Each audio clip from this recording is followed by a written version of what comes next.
আসসালামু আলাইকুম, কেমন আছেন সবাই? আশা করছি সবাই খুব ভালো আছেন। তো আজকে হঠাৎ করেই সন্ধ্যার সময় আমার ছোট ভাই বলতেছে যে সবার জন্য একটু পাস্তা রান্না করো। তো পাস্তা রান্না করব, তো হঠাৎ করে বললেই তো আর সবকিছু হয়ে যায় না, তাই না?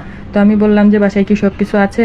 আমি কিন্তু আমার মতন পাস্তা রান্না করতে হইলে মানে মূলত বাবার বাসায় আমি যদি কিছু রান্না করে খাওয়াই বা ওরা যদি আমার কাছে কিছু আবদার করে তাহলে সেটা একদিন আগে বলতে হয়।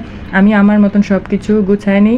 যদি কোনো কিছু না থাকে তাহলে হইতেছে আমি সেটা কিনে নিয়ে এসে তারপরের দিন ওদেরকে করে খাওয়াই। মানে আমাকে পারফেক্টভাবে সব কিছু করতে হবে, আর আমার কাছে পারফেক্টভাবে কোনো কিছু না করলে সেটা আমার ভালো লাগে না। আর এদিকে তো প্রথম ভুল শুরু হয়ে গেছে, রসুন একদম মানে লাল হয়ে পুড়ে যাওয়ার অবস্থা হয়ে গেছে। তো যাই হোক, হঠাৎ করে বলছে যে পাস্তা রান্না করতে, তো আমি ফ্রিজ খুলে দেখলাম টমেটো ছাড়া আর গাজর ছাড়া কিচ্ছু নাই। তো কি আর করা, তো ভাবলাম যে সাথে একটু অল্প করে আলু দিব। তো অল্প করে আলু তো একটা সবজি, তো অল্প করে আলু দিব। তো আলু দেওয়ার পর আলু দিতে যায় আলু হয়ে গেল বেশি, এখানে একটা ভুল হয়ে গেছে। তারপর পাস্তা, ছোট বাইরে পাস্তা আনতে বলছি, ও কি ধরনের পাস্তা নিয়ে আসছে ও নিজেই জানে না। ও পাস্তা জীবনও কিনে নাই, ছোট মানুষ বুঝেও নাই, সেজন্য ও কি ধরনের সাদা টাইপের একটা পাস্তা নিয়ে আসছে।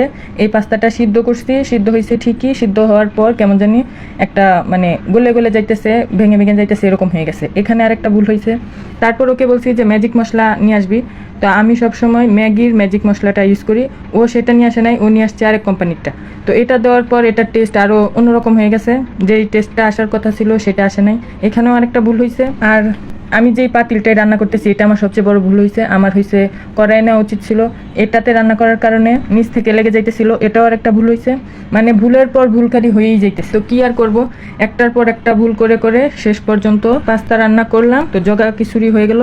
এদিকে হচ্ছে আবার আমি মানে সবজি দিতে যাই, আবার টমেটো দিতে ভুলে গেছি। মানে আজকে আমার সাথে একটার পর একটা খালি ভুলই হবে। মানে পাস্তা তো ভেঙে ভেঙে গেছে, পাস্তার কোয়ালিটি খুব ভালো ছিল না, ও ছোট মানুষ বুঝে নাই কি নিয়ে আসছে।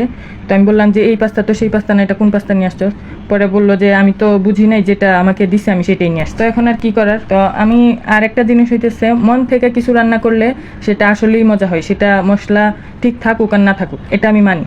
এটা আমি দেখছি সব দিক দিয়েই ঠিক থাকে। আর এই পাস্তাটা দেখার পরই আমার পছন্দ হয় নাই, তারপর মশলাটাও দেখার পর পছন্দ হয় নাই, আর ঘরে কোনো সবজিও ছিল না। তো আমার মানে মন মতো হবে না, আমি প্রথম থেকেই ভাবে রাখছিলাম, সেজন্য আসলে পাস্তাটা সেরকম হয়ও না। পাস্তার মধ্যে ডিম দিতেছি, সেটাও আবার ডিমগুলো আমার সাথে কিরকম তেরামি করতেছে, দেখেন একটা সুন্দর করে ভাঙতেছে, তো আরেকটা বসকায় যাইতেছে, কিরকম শুরু করছে। মানে একটা জিনিস পারফেক্ট না হইলে সবগুলাই মানে ছেঁড়া বেড়া লেগে যায়। তো শেষ পর্যন্ত এটা খুব বেশি একটা ভালো হয় নাই, সেজন্য আর ডেকোরেশন করে প্লেটিং করে আপনাদের জন্য আর ওই ক্লিপটা রাখিও নাই, নেইও নাই। তো এই তো আমার পাস্তা তো আর হইলো না, হইলো একটা জগা খিচুড়ি টাইপেরই লাগছে।